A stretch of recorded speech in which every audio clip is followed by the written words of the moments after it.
오영훈 지사의 재판은 10개월 가까이 이어질 정도로 이 혐의와 쟁점이 복잡했는데요. 1심 재판부는 사전 선거운동만 유죄로 인정하고 검찰이 제기한 나머지 혐의는 모두 무죄로 판단했는데 이 법리 적용을 어떻게 한 것인지 판결 내용을 홍수연 기자가 분석했습니다. 공직선거법과 정치자금법 위반 등의 혐의로 불구속 기소된 오영훈 지사. 1심 재판부는 선거운동기간 위반, 즉 사전선거운동 혐의만을 유죄로 판단했습니다. 지방선거 공식 선거운동 기간 전에 당시 오영훈 후보의 핵심 공약 가운데 하나인 상장기업 20개 유치 협약식과 관련 기업 간담회를 연 자체가 일반 유권자들이 볼 때 공약을 홍보하는 행사로 인식할 수 있어 사전 선거운동에 해당한다는 겁니다. 오영훈 지사가 최소한 행사 참석 전에 자신의 선거 공약 홍보를 위한 행사임을 짐작할 수 있었다는 책임을 물은 겁니다.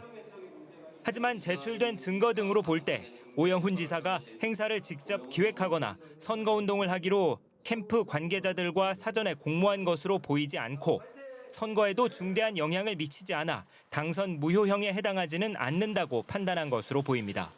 재판부에서 오영훈 피고인에 대한 판단 내용은 사전에 공모하거나 이런 것들이 전혀 아니고 당일 현장에서 그런 내용들을 봤을 때 이건 조금 선거운동의 소지가 있을 수도 있지 않겠느냐 했는데 그대로 강행한 거에 대한 미필적 고의에 대한 책임 여기에 대해만 물으신 것 같고 재판부는 오영훈 지사의 행사 비용 부담에 대한 정치자금 수수와 지지 선언과 관련한 경선운동 방법 위반 혐의에 대해서도 모두 무죄를 선고했습니다.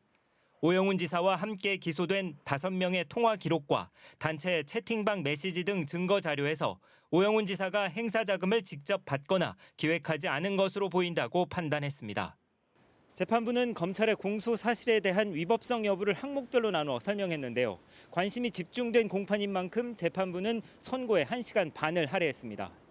한편 당내 경선 과정에서의 각종 단체 지지 선언과 관련해 재판부는 정원태 제주도 중앙협력본부장과 김태형 대외협력특보가 관계자 등을 통해 지지를 유도하는 등 중요한 역할을 수행한 점이 인정된다며 유죄로 판단했습니다.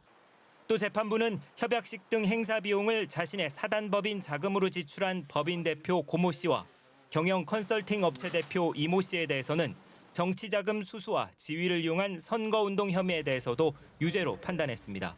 MBC 뉴스 홍수현입니다.